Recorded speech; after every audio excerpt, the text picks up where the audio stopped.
নমস্কার বন্ধুরা, তন্হির পাকশালাতে সবাইকে স্বাগত। এই প্রচণ্ড গরমে নানান রকম ঠান্ডা ঠান্ডা শরবত খেতে কিন্তু আমাদের প্রত্যেকেরই ইচ্ছে করছে। আজকে আমি আপনার সঙ্গে শেয়ার করছি হোটেল বা রেস্টুরেন্টে গেলে যে ধরনের শরবতগুলো আমরা স্পেশালি অর্ডার করে খাই সেই ধরনের 4 রকম মইতোর রেসিপি। তাহলে দেখে নেওয়া যাক আমার আজকের এই ভিডিওটি। এই গরমে ঠান্ডা ঠান্ডা নানান রকম শরবত খেতে কিন্তু আমরা ভীষণই পছন্দ করি এবং খেলে আমাদের ভালোও লাগে। বাড়িতে যদি কোনো গেস্ট আসেন বা নিজেদের জন্যও কিন্তু এরকম শরবত আপনারা অবশ্যই বানাতে পারেন। প্রথমেই যেটা বানাচ্ছি সেটা হচ্ছে মৌসম্বি মইতো। একটা ছোট সাইজের মৌসম্বি লেবুকে আমি একদম 4 টুকরো করে কেটে নিলাম আর লেবুর বীজগুলোকে ছাড়িয়ে নিলাম।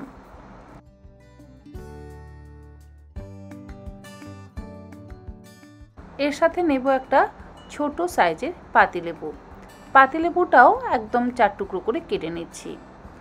বীজগুলো যদি ছাড়ানো সম্ভব হয় আপনারা চাইলে অবশ্যই বীজগুলো ছাড়িয়ে নিয়ে কিন্তু বানাতেই পারেন।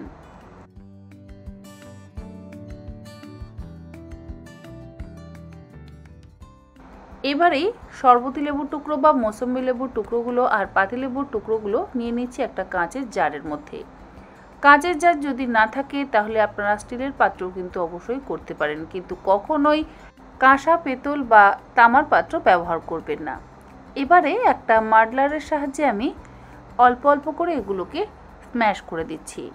মাডলার যদি নাও থাকে তাহলে আপনারা বেলনি দিয়েও কিন্তু এই কাজটা অবশ্যই করে নিতে পারেন। অল্প অল্প করে আমি মাডলার দিয়ে থেতো করে নিচ্ছি। যেটা বলতে ভুলে গেছি সেটা হচ্ছে 5-6টা ফ্রেশ পুদিনা পাতাও কিন্তু আমি এই জারের মধ্যে দিয়েছি। এবারে একটা গ্লাসের মধ্যে দিয়ে দিলাম একটা বড় সাইজের বরফের টুকরো। আপনারা ছোট ছোট 5-6টা বরফের টুকরো কিন্তু অবশ্যই ব্যবহার করতে পারেন। দিয়ে দিলাম এর মধ্যে 60 ml সুগার সিরাপ। এরপরে আমরা যে লেবুগুলো ম্যাশ করে নিয়েছি সেগুলো এই গ্লাসের মধ্যে 2-4টে দিয়ে দিলাম। আপনারা এইভাবেও করতে পারেন, আবার চাইলে ডিরেক্ট গ্লাসের মধ্যেও কিন্তু ম্যাশ করে নিতে পারেন। যে পাত্রে আমি লেবু এবং পুদিনা পাতাটা অল্প একটু ম্যাশ করে নিয়েছি তার মধ্যে দিয়েছি 1/2 কাপ পরিমাণে জল, যাতে লেবু এবং পুদিনা পাতার যে জুসটা বেরিয়েছে সেটাই জলের মধ্যে মিশে যায়।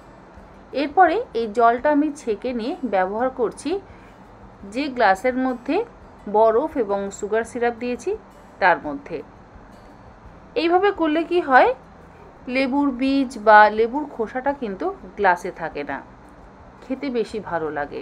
তা না হলে মুখে যদি লেবুর বীজ বা খোসাগুলো পড়ে খেতে একটু অস্বস্তি হয়। এরপর এর মধ্যে দিয়ে দিচ্ছি সোডা ওয়াটার, মানে পুরো সোডা ওয়াটার দিয়ে আমি গ্লাসটাকে ভরে দিচ্ছি। বিট লবণ দিতে অবশ্য ভুলে গেছি, তাই বিট লবণটা পরে অ্যাড করছি।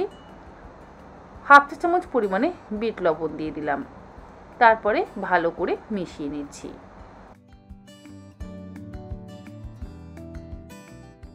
গার্নিশিংয়ের জন্য উপর থেকে দিয়ে দিলাম একটা পুদিনা পাতা আর একটা মৌসম্বি লেবু স্লাইসও উপর থেকে টুকরো করে কেটে নিয়ে দিয়ে দিলাম। মৌসম্বি লেমনেড বা লাইম সোডা যেটাই আপনারা বলেন। বাড়িতে কোনো গেস্ট এলে অবশ্যই এটাকে বানিয়ে আপনারা সার্ভ করতে পারেন, খেতে কিন্তু অসম্ভব ভালো লাগে। এরপরে বানাচ্ছি অরেঞ্জ মইতো। এখনও কিন্তু বাজারে ছোট ছোট কমলা লেবু পাওয়া যাচ্ছে।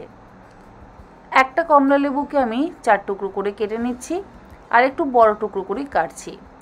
বীজগুলোকে অবশ্যই ফেলে দেওয়ার চেষ্টা করবেন, আর যদি বীজ থেকে যায় তাতে অবশ্য কোনো সমস্যা নেই। আপনারা চাইলে ওইভাবে ছাঁকনি দিয়ে ছেঁকে বীজগুলোকে পার করে নিতে পারেন। একটা লেবু স্লাইস কেটে নিচ্ছি ফর গার্নিশিং। এরপরে বাকি টুকরোটাও আমি 4 টুকরো করে কেটে নেব। তারপরে সমস্ত লেবুর টুকরো নিয়ে নিচ্ছি একটা গ্লাসের মধ্যে আর এর মধ্যে দেব 5-6টা পুদিনা পাতা। পুদিনা পাতার পরিমাণ অবশ্যই নিজেদের ইচ্ছে মতন ব্যবহার করবেন, তবে খুব বেশি পরিমাণে পুদিনা পাতা কখনোই ব্যবহার করবেন না। একটা পাতিলেবুর অর্ধেকটা দিয়ে দিলাম, তবে বীজগুলোকে ছাড়িয়ে ব্যবহার করছি।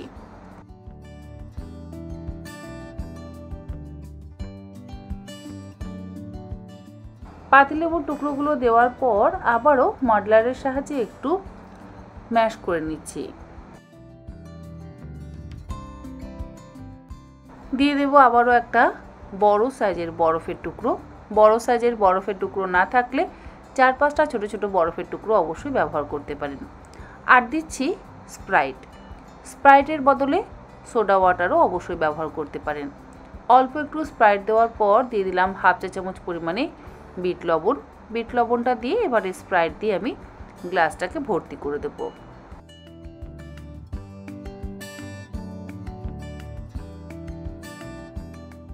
স্প্রাইটটা ঢালার পর ভালো করে মিশিয়ে নিলেই তৈরি হয়ে গেল ঠান্ডা ঠান্ডা অরেঞ্জ মইতো। দোকানে এই ধরনের ড্রিঙ্ক বা মইতো কিনতে গেলে কিন্তু অসম্ভব দাম লাগে, বাড়িতে বানানো কত সহজ। গার্নিশিংয়ের জন্য ওপর থেকে দিয়ে দিলাম একটা পুদিনা পাতার টুকরো আর অরেঞ্জ স্লাইস। এরপরে বানাচ্ছি ওয়াটারমেলন মইতো। তরমুজের কিছু ছোট ছোট টুকরো কেটে নিয়েছি, খুব বেশি বড় টুকরো করে কাটবার প্রয়োজন নেই।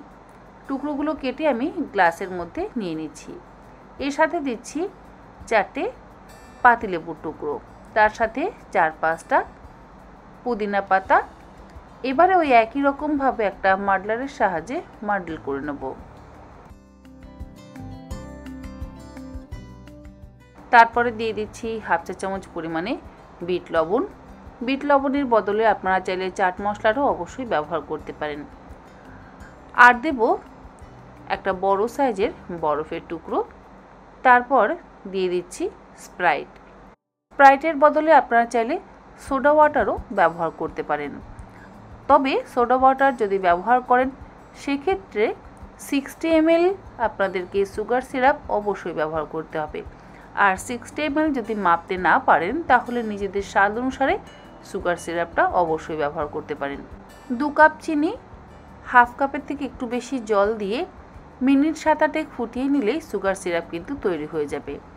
আমাদের ওয়াটারমেলন মইতো একদম তৈরি। ওপর থেকে একই রকমভাবে পুদিনা পাতা আর ওয়াটারমেলনের একটা টুকরো দিয়ে সার্ভ করছি বা গার্নিশ করছি।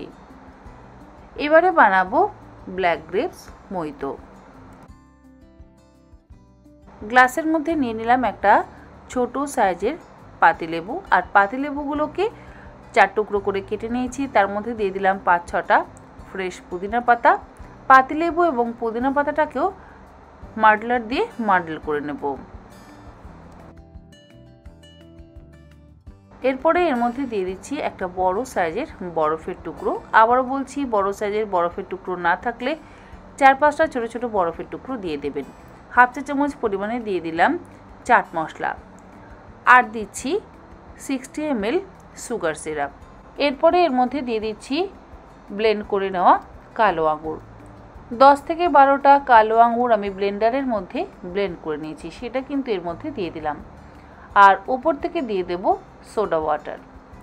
তারপরে একসাথে মিক্সড করে নিলেই তৈরি হয়ে যাবে ব্ল্যাক গ্রেপস মইতো।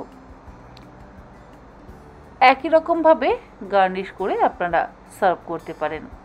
আশা করি আমার আজকের এই 4 রকম মইতোর রেসিপি আপনাদের ভালো লাগলো। ভালো লাগলে আপনারা বাড়িতে গেস্ট এলে বা নিজেদের যদি খেতে ইচ্ছে হয় তাহলে অবশ্যই এই রকমভাবে বানিয়ে নিতে পারেন। আর এই একই রকমভাবে যে কোনো ফল দিয়ে কিন্তু বানিয়ে নেওয়া যেতে পারে। আজ তাহলে এই পর্যন্ত। আবার হাজির হয়ে যাব অন্যদিন অন্য কোনো রেসিপি নিয়ে। ভালো থাকবেন, সুস্থ থাকবেন। ধন্যবাদ।